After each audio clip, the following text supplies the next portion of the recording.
Hello, Raghavan Thampi സാറിന്റെ മകൻ മഹാദേവൻ തമ്പിയല്ലേ? അതെ, ഞാൻ അയ്മുട്ടി. ചെറുപ്പത്തിലെ ബാപ്പാന്റെ കൂടെ ഞാൻ തറവാട്ടിൽ വന്നിട്ടുണ്ട്. ഓർമ്മയുണ്ട് എന്നെ? എവിടെ നിന്നല്ലേ? കൊല്ലത്രയായി കണ്ടിട്ട്. നിങ്ങളുടെ അച്ഛന്റെ കുടിയാനായിരുന്നു നമ്മുടെ ബാപ്പ. നമ്മുടെ കുടുംബത്തിന് എന്തെങ്കിലും ഉന്നതി ഉണ്ടായിട്ടുണ്ടെങ്കിൽ അത് നിങ്ങളുടെ അച്ഛന്റെ ദൈവം ഉണ്ടാന്ന് ബാപ്പ എപ്പോഴും പറയാറുണ്ട്. ഞാനിവിടെ ഇല്ലായിരുന്നു. 10 വർഷമായിട്ട് സലാലയിലാ. ഇനി പോണില്ല. ഇപ്പൊ ഇവിടെ ഇലക്ട്രിസിറ്റി ബോർഡിലെ എഞ്ചിനീയറാ. ബാപ്പയുടെ പേരെന്താ പറഞ്ഞത്? കുഞ്ഞുമായൻ. അച്ഛൻ പറഞ്ഞു കേട്ടിട്ടുണ്ടാവണം. ഇപ്പൊ ആശുപത്രി നടത്തുകയാണല്ലേ? അതെ. എങ്ങനെയുണ്ട്? ഭയങ്കര പേരാ. ചീത്തപ്പേരാ? അങ്ങനെയാണ് ഞാൻ കേട്ടത്. കാശിന്റെ കാര്യത്തിൽ ഭയങ്കര കത്തിയാണ്. നല്ല ഡോക്ടർമാരില്ല. നേര് പറഞ്ഞ തമ്പിസാറിന്റെ മകൻ നടത്തുന്ന ആശുപത്രിയെ പറ്റി ഇങ്ങനെയൊക്കെ കേട്ടപ്പോ കുറച്ച് വിഷമം തോന്നി. ഇതാര് പറഞ്ഞു? ആരാ പറയാത്തത്? ആകെ ഉണ്ടായിരുന്നൊരു ഡോക്ടറും സ്ഥലം വിട്ടോ? അത് പറഞ്ഞോ? അറിഞ്ഞു. പുതിയ ഡോക്ടറെ കിട്ടിയോ? ഇല്ല, ഇപ്പൊ അങ്ങോട്ട് കേറാൻ പറ്റാത്തൊരവസ്ഥയാ. കഴിഞ്ഞ ദിവസം എന്റെ അമ്മാവനെ ആരോ രോഗികൾ തല്ലി. അയ്യോ. നല്ലൊരു ഡോക്ടറെ കിട്ടിയില്ലെങ്കിൽ ആശുപത്രി തന്നെ തീവെച്ച് നശിപ്പിക്കുമെന്നുള്ളൊരു ഭീഷണിയും നിലവിലുണ്ട്. കഷ്ടം. AVM ഹോസ്പിറ്റലിൽ ഒരു ഡോക്ടർ ഫൈസലുണ്ട്. മിടുക്കനാ. പക്ഷെ അയാൾ വരില്ല. പിന്നെ ഒരു ഡോക്ടർ പരിധുവിനെ കുറിച്ച് കേട്ടിട്ടില്ലേ? പക്ഷെ അയാൾ അടുത്ത ആഴ്ച മദ്രാസിലെ അപ്പോളോ ഹോസ്പിറ്റലിലേക്ക് പോവുക. പിന്നെ ആരുണ്ട്? ഏതെങ്കിലും ഒരു മിടുക്കൻ ഡോക്ടറെ കിട്ടിയിരുന്നെങ്കിൽ ശമ്പളമൊന്നും ഒരു പ്രശ്നമേ അല്ല. കോന്നിയിലെ മിഷൻ ആശുപത്രിയിൽ ഇപ്പൊ ഒരു ഡോക്ടർ ഉണ്ട്. കഴിഞ്ഞ ആഴ്ച എളാപ്പാന്റെ മുന്നിൽ ഒരു ആക്സിഡന്റ് പെട്ടപ്പോ അവിടെയാണ് കൊണ്ടുപോയത്. കേരളത്തിലെ പ്രഗത്ഭരായ എല്ലാ ഡോക്ടർമാരും കൈയൊഴിഞ്ഞ കേസാണത്. എണീറ്റ് നിൽക്കാൻ പറ്റാത്ത ചെറുക്കനോട് 3-ാം ദിവസം ഡോക്ടർ ഓടാൻ പറഞ്ഞു. ചെറുക്കനോടി. കുറച്ചു ദിവസത്തെ പരിചയമുള്ളെങ്കിലും ഞങ്ങൾ പെട്ടെന്ന് ഞങ്ങളുടെ സുഹൃത്തുക്കളായി. മൂപ്പര് വരുമോന്നറിയില്ല. ഞാനൊന്ന് ശ്രമിച്ചു നോക്കണം. അയാളെ തരപ്പെടുത്തി തന്നാൽ അയ്മൂട്ടിക്ക് പുണ്യം കിട്ടും. സമാധാനപ്പെട്. നമ്മൾ ഏറ്റിരിക്കണ്. തമ്പിസാറിന്റെ മോനെ നമുക്ക് കൈവിടാൻ പറ്റുവാ. കോന്നിയിലെ ഡോക്ടറെ കിട്ടണമെന്ന് പഠിച്ചോനാണ് അങ്ങോട്ട് പ്രാർത്ഥിച്ചോളി. പറ്റാൽ ഇപ്പൊ തന്നെ നമ്മൾ റെസ്റ്റ് വിളിച്ചു നോക്കട്ടെ. ബൂത്ത് എവിടെയാണാവും?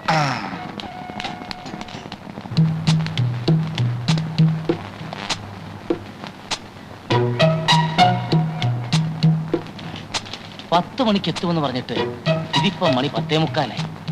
എനിക്ക് തോന്നുന്നത് ഡോക്ടർ അകത്തുണ്ടാവുമെന്നാ. ഈ കോമ്പൗണ്ടിന് ഒരു ഗേറ്റല്ലേ ഉള്ളൂ മഹാദേവ. അതെ. ആ വഴിക്ക് ഏതായാലും ഡോക്ടർ വന്നിട്ടില്ല. പിന്നെ ഏത് വഴിക്ക് അകത്ത് കേറിയിട്ടുണ്ടാവും? മണ്ണ് തുറന്ന് ഗുഹയുണ്ടാക്കി ആ വഴിക്കോ? നമ്മളിപ്പോ ഇവിടെ വന്നിട്ട് 1/2 മണിക്കൂർ ആയതല്ലേ ഉള്ളൂ. അതിനു മുൻപേ ഡോക്ടർ വന്നിട്ടുണ്ടെങ്കിലോ? ഏയ്, എനിക്ക് തോന്നുന്നില്ല. അമ്മാവനെ ഒരു കാര്യം ചെയ്യും, ഒന്ന് അകത്ത് കയറി നോക്ക്. എന്തോന്ന്? ഡോക്ടർ എത്തിയൊന്ന്. അയ്യോ, അതെ, നീ എന്ന് നോക്കുന്നല്ലേ നല്ലത്. അമ്മാവൻ ചെന്ന് നോക്കുന്നതാ എനിക്കിഷ്ടം. അത് വേണ്ട. അമ്മാവൻ എന്റെ അമ്മാവനല്ലേ? അമ്മാവൻ മുൻകൈ എടുക്കണ്ട എല്ലാ കാര്യത്തിനും. എടാ, ഞാൻ മുൻകൈ എടുത്തി എന്നാലേ അകത്തുനിന്നൊരു പിൻകൈ വന്ന് എന്റെ കൊങ്ങാക്കി പിടിക്കും. അതേത് കൈ? ആസ്മാക്കാരന്റെ ബന്ധുവിന്റെ കൈ. അന്നടിച്ചടിയുടെ വേദന ഇന്നും എനിക്ക് മാറിയിട്ടില്ല. നിനക്ക് മുമ്പ് നോക്കിയാലെന്താ? നോക്കാവുന്നതേ ഉള്ളൂ. പക്ഷെ എന്റെ നക്ഷത്രത്തിൽ ഇപ്പൊ ജന്മശനിയാ. ഈ സമയത്ത് അനിഷ്ട സംഭവങ്ങളിൽ നിന്ന് മാറി നിൽക്കണമെന്ന് ജ്യോത്സ്യം പറഞ്ഞു. അതുകൊണ്ടാ. എങ്കിൽ ആ ജ്യോത്സ്യനെ ഒന്ന് പരീക്ഷിക്കണമല്ലോ. നീ ചെല്ലേ. നമ്മൾ ഒരിക്കലും ശാസ്ത്രത്തെ വെല്ലുവിളിക്കരുത് അമ്മാവ. ഇത് ഞാനാ. നീയായിരുന്നോ? പുതിയ ഡോക്ടർ വന്നോ? വേലായുധ? ഒരുത്തിനും വന്നില്ല. സാർമാരെന്താ ഇവിടെ ഒളിച്ചു നിൽക്കുന്നേ? ഒളിച്ചതല്ല. ആസ്മാക്കാരന്റെ ബന്ധു അകത്തുണ്ടോ വേലായുധ? അത് ശരി. അപ്പൊ അവരെ പേടിച്ച് ഒളിച്ചതാണല്ലേ? ആസ്മി ബന്ധുവൊക്കെ ഇന്നലെ പോയി. ഭാഗ്യം. ഇവിടെ ഒരു പാട് കാണുന്നുണ്ടോ? എന്താ? പോകുന്ന പോക്കില് അവരെന്നും തല്ലി. സാരമില്ല. ഈ മാസം നിനക്ക് 10 രൂപ അധികം ശമ്പളം തന്നേക്കാം. അതിരിക്കട്ടെ, ആസ്മാക്കാരൻ പോകുമ്പോ ഹോസ്പിറ്റൽ ബില്ലൊക്കെ സെറ്റിൽ ചെയ്തോ? ആ പ്രശ്നത്തിൽ എനിക്ക് അടി കൊണ്ടത്. പോവാന്ന് പറഞ്ഞപ്പോ ഞാൻ ബില്ലും കൊണ്ട് ചെന്നതായിരുന്നു. അമ്മ ഇത് കാറ് വരുന്നു. അത് ഡോക്ടറാണ്. ഇത് പടക്കാണ്. ഡോക്ടർ ഇറങ്ങി പൊട്ടിച്ചോളാം. സൂക്ഷിക്കണം കേട്ടോ, സൂക്ഷിക്കണം, സൂക്ഷിക്കണം.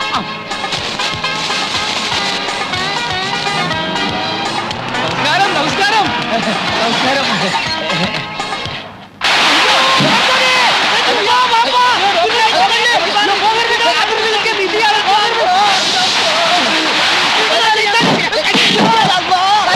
പടക്കമാണ്, പടക്കം. പടക്കോണാ? അതെ, നമ്മൾ വിചാരിച്ചു വെടിവെപ്പാണെന്ന്. വിശ്വ ദീപാവലിയ രണ്ടുമല്ല, ഡോക്ടർക്ക് സ്വീകരണം. അമ്മ അയമൂട്ടി അച്ഛന്റെ ഒരു കുടിയാന്റെ മകനാണ്. അയമൂട്ടി ഡോക്ടർ ഒന്നില്ലേ? അപ്പൊ ഇതല്ലേ ഡോക്ടർ? അല്ല, ഡോക്ടർ കാറിലുണ്ട്.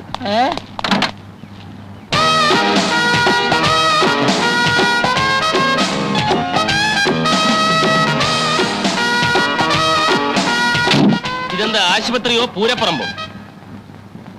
ഇത് ആശുപത്രി. പൂരപ്പറമ്പ് 1 കിലോമീറ്റർ ദൂരെയാണ്. അങ്ങോട്ട് പോണോ സാർ? ഈ ആശുപത്രി നടത്തുന്ന മനുഷ്യരോ കഴുതകളോ? അമ്മാവനാണ് സാർ. അകത്തൊരു ഹൃദ്രോഗി ഉണ്ടെന്ന് വെക്കുക. പെട്ടെന്നുള്ള ഈ ശബ്ദം കേട്ട് ഞെട്ടി ആ രോഗി മരിച്ചു പോയാൽ ആര് സമാധാനം പറയും? പേടിക്കാനില്ല സാർ, ഇവിടെ ആംബുലൻസ് ഉണ്ട്. ഇതെന്താ പിള്ളേര് കളിയാ? അയ്മുട്ടി, ഓ. വണ്ടി കയറ്, നമുക്ക് പോവാം. ഡോക്ടർ, ഒരു അബദ്ധം. ഡോക്ടർ സ്വീകരിക്കാനുള്ള ആ ഒന്നും എനിക്ക് കേൾക്കണ്ട. താൻ വന്ന് കാല് പിടിച്ചപ്പം ഒന്നും ആലോചിക്കാതെ കയറിപ്പോന്ന എന്നെ പറഞ്ഞാൽ മതിയല്ലോ. ചുമ്മാതാണോ നല്ല ഡോക്ടർമാരൊന്നും ഇവിടെ സ്ഥിരമായി നിൽക്കാത്തത്? പടക്കം വേണ്ട, പടക്കം വേണ്ട, ഞാൻ അപ്പോഴേ പറഞ്ഞതാ. ഡോക്ടർ, ഇതൊരു ജീവൻ മരണ പോരാട്ടമാണ്. അകത്ത് കിടക്കുന്ന രോഗികളെ ഓർത്തെങ്കിലും ഡോക്ടർ ഞങ്ങളോട് ക്ഷമിക്കണം. അകത്തോട്ട് വന്നാട്ടെ. വിഡ്ഢികളുടെ ഭരണം ഞാൻ അനുവദിക്കില്ല, കേട്ടല്ലോ? അതിന് ഉദ്യോഗസ്ഥനായാലും ശരി, ഉടമസ്ഥനായാലും ശരി. എന്റെ നിയമമാണ് ഇവിടുത്തെ നിയമമെങ്കിൽ ഞാൻ നിൽക്കാം. ഇല്ലെങ്കിൽ പറഞ്ഞോളൂ, ഞാൻ ഇപ്പൊ തന്നെ പോയേക്കാം. എല്ലാം ഡോക്ടർ പറയും പോലെ. അകത്തോട്ട് വന്നാട്ടെ, കയറിയട്ടെ. ഓക്കെ. എന്തായി കൊടിയും തോരണമൊക്കെ? ആദ്യം അതഴിച്ചു മാറ്റി.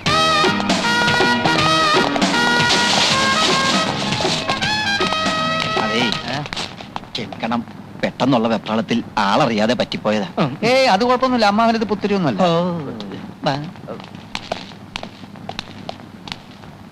എന്നെ ഒരുത്തനെ ഓർത്തിട്ടാ ഡോക്ടർ സ്ഥലം വിടാതിരുന്നത്.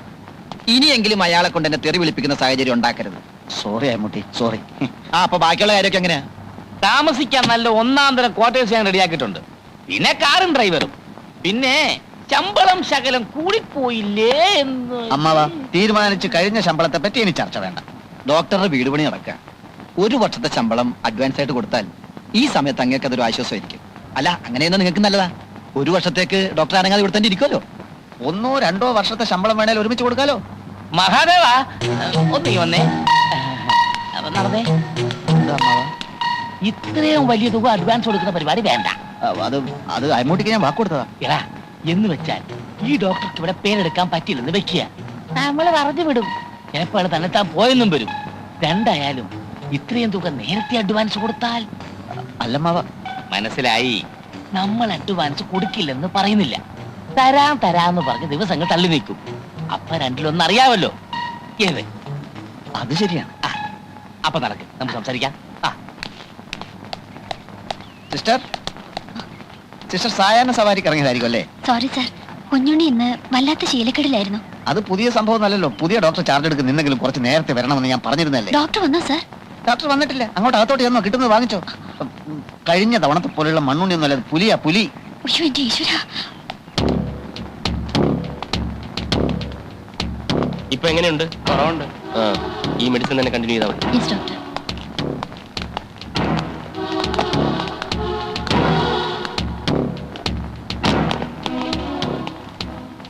രാവിലത്തെ ഇഞ്ചക്ഷൻ കിട്ടിയില്ല. കിട്ടിയില്ലേ? വൈ? ഇഞ്ചക്ഷൻ ഹെഡ് നഴ്സാണ് കൊടുക്കാറ്. വെർഷി എത്തിയിട്ടില്ല. എത്തിയിട്ടില്ലേ? What you mean? Head nurse ചിലപ്പോൾ വൈകാറുണ്ട് ഡോക്ടർ. ഒരു ഇഞ്ചക്ഷൻ പോലും എടുക്കാൻ അറിയാത്ത നിങ്ങൾ എന്തിനാണ് ഈ വേഷം ഇട്ടുകൊണ്ട് നടക്കുന്നത്? ഇവർക്കാവുമ്പോ എന്തെങ്കിലും നക്കാപ്പിച്ച കാശ് ശമ്പളം കൊടുത്താൽ മതിയല്ലോ. രാത്രി ഉറക്കം അങ്ങനെ ഉണ്ടായിരുന്നു? നേരത്തെ ഉറങ്ങി, പക്ഷെ പുലർച്ചയ്ക്ക് 4 മണിക്ക് ഉണർന്നു. അപ്പൊ ഒരു ചുമ അങ്ങോട്ട് തുടങ്ങി. നഴ്സുമാരെല്ലാം വന്ന് നോക്കിയോ? ഞാൻ ചെന്ന് നോക്കിയപ്പോ എല്ലാവരും ഉറക്കമായിരുന്നു. രാവിലെ പറയാന്ന് കരുതി. നൈറ്റ് ഡ്യൂട്ടി ഞങ്ങൾക്കല്ലായിരുന്നു doctor. Irresponsible idiots.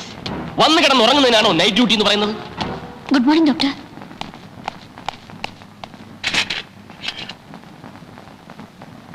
Stop it. മനസ്സിലായില്ല. ഇവരാണ് ഡോക്ടർ, ഹെഡ് നഴ്സ്. ഓ, ഹെഡ് നേഴ്സ്. ഞാൻ രാജഗോപാൽ. അബദ്ധത്തിൽ ഇവിടെ വന്ന് പെട്ട ഒരു പാവൻ ഡോക്ടർ. ഇഞ്ചക്ഷൻ മരുന്നൊക്കെ നിങ്ങൾക്ക് തോന്നുന്ന സമയത്തല്ല കൊടുക്കേണ്ടത്. പാവപ്പെട്ട രോഗികളുടെ ജീവൻ കൊണ്ട് പന്താടുകയാണോ? I am sorry doctor. Shut your mouth. നിങ്ങൾ ഇട്ടിരിക്കുന്ന യൂണിഫോമിന് ഒരു പവിത്രതയുണ്ട്. ഹെഡ് നേഴ്സ് ആണത്രേ, ഹെഡ് നേഴ്സ്. എവിടാ നിങ്ങൾ നഴ്സിംഗ് പഠിച്ചത്? ആരാ നിങ്ങളെ നഴ്സിംഗ് പഠിപ്പിച്ചത്? ഫ്ലോറൻസ് നൈറ്റിംഗേലിനെ പറ്റി കേട്ടിട്ടുണ്ടോ? അവരും നിങ്ങളെപ്പോലെ ഒരു സ്ത്രീയായിരുന്നു. രോഗികൾക്ക് വേണ്ടി സ്വയം സമർപ്പിക്കാനുള്ള ഒരു മനസ്സില്ലെങ്കിൽ ഈ യൂണിഫോം അഴിച്ചു മാറ്റി വല്ല കൂലിപ്പണിക്കും പോയിക്കൂടെ നിങ്ങൾക്ക്?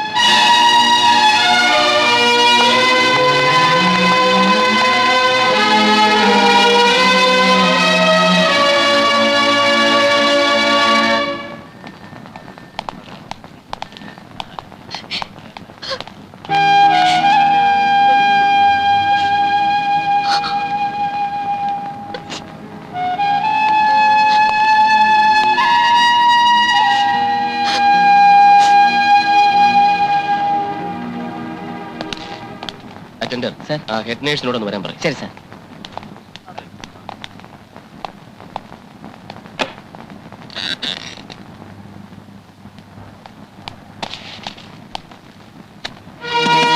May I come in, sir? Yes.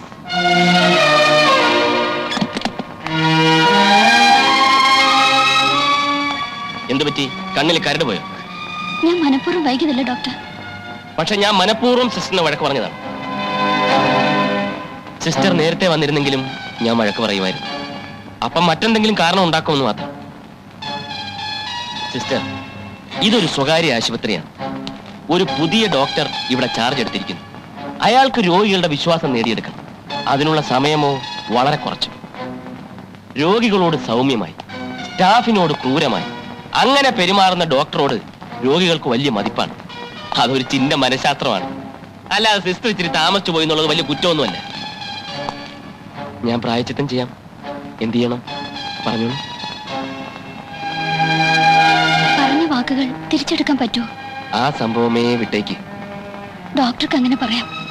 പക്ഷേ പേഷ്യൻസിന്റെ മുന്നിൽ വെച്ച് ഞാൻ മാപ്പ് പറഞ്ഞാലേ സിസ്റ്റർക്ക് തൃപ്തിയാവുന്നുണ്ടോ? എങ്കിൽ അയ്യോ, അത് വേണ്ട ഡോക്ടർ. പിന്നെ അതല്ലേ പ്രായച്ചിത്തം ചെയ്യാന്ന് പറഞ്ഞത്. ഇതിനു മുമ്പ് ഞാൻ കോന്നിയിൽ അച്ഛന്മാർ നടത്തുന്ന ഒരു ഹോസ്പിറ്റലായിരുന്നു. അവിടുത്തെ head nurse one Miss Sophia. എന്റെ ജോലികൾ മുഴുക്കെ ഞാൻ അവരെ കൊണ്ടാ ചെയ്യിപ്പിച്ചിരുന്നത്. എനിക്ക് റെസ്റ്റ് എടുക്കാൻ വേണ്ടിയിട്ടല്ല, അവർക്കൊരു പരിചയം കിട്ടാൻ വേണ്ടി. 1 വർഷം കഴിഞ്ഞപ്പോഴേക്കും സോഫിയ ഒരു ഡോക്ടർ അത്ര എക്സ്പീരിയൻസ് ആയി. അടുത്ത വർഷം അവർ MBBS ചേർന്നു. എല്ലാം ഞാൻ കൊടുത്ത ഇൻസ്പിറേഷനാണ്. നിഷ്പ്രയാസം പരീക്ഷ പാസ്സായി. You too must become a doctor. I will make you a doctor. എനിക്ക് ഡോക്ടറൊന്നും ആകണ്ട. ഡോക്ടർ എന്നെ കരയിക്കാതിരുന്നാ മതി. സിസ്റ്റർ പേരെന്താ? Nirmala. Nirmala. Really a surprising name. ഞാൻ പറയാൻ ഒരുങ്ങി എന്താണെന്ന് പറയട്ടെ. മനസ്സിന്റെ നൈർമല്യമാണ് കണ്ണുനീരിന്റെ കാതൽ. ദുഷ്ട മനസ്സുകൾക്ക് കരയാനാവില്ല. നിർമ്മല കരയും. കാരണം നിർമ്മല നിർമ്മലയാണ്. ചെറുപ്പക്കാരായ രോഗികളുടെ അടുത്ത് ചെല്ലുമ്പോൾ നിർമ്മല ശ്രദ്ധിക്കണം. പരിചരിക്കുന്ന നേരത്ത് അവർ നിർമ്മലയെ തൊട്ടെന്നും തഴുകിയെന്നും വരും. അവരെ കുറ്റപ്പെടുത്താൻ ഒക്കില്ല, കുറ്റപ്പെടുത്താനേ ഒക്കില്ല. കാരണം ചെറുപ്പക്കാരുടെ നാടിമിടിപ്പിന്റെ വേഗത കൂട്ടുന്ന എന്തോ ഒന്ന് നിർമ്മലയിലുണ്ട്. സത്യം. ഞാൻ വേണ്ടാത്ത കാര്യങ്ങൾ സംസാരിക്കുന്നു എന്ന് തോന്നുന്നുണ്ടാവും. ഞാൻ എങ്ങനെയാ? ഇന്ന് തോന്നുന്ന കാര്യങ്ങൾ നാളത്തേക്ക് മാറ്റിവെക്കുന്ന ശീലമേ എനിക്കില്ല. സത്യം പറയട്ടെ, ഞാൻ ഈ ആശുപത്രി വന്ന് ഇറങ്ങിയപ്പം തന്നെ ഇട്ടേച്ച് പോണമെന്ന് കരുതിയതാണ്. പക്ഷെ ഇനിയില്ല. നിർമ്മലയുടെ സാന്നിധ്യമുള്ള ഈ ആശുപത്രിയിൽ നിന്നും ഇനി എനിക്ക് പോകാനൊക്കെ ഒന്നും തോന്നുന്നില്ല. നിർമ്മല പൊയ്ക്കൊള്ളൂ. ഇടവേളകൾ ഉണ്ടായാലേ വീണ്ടുമുള്ള കണ്ടുമുട്ടലുകൾക്ക് രസമുണ്ടാവും.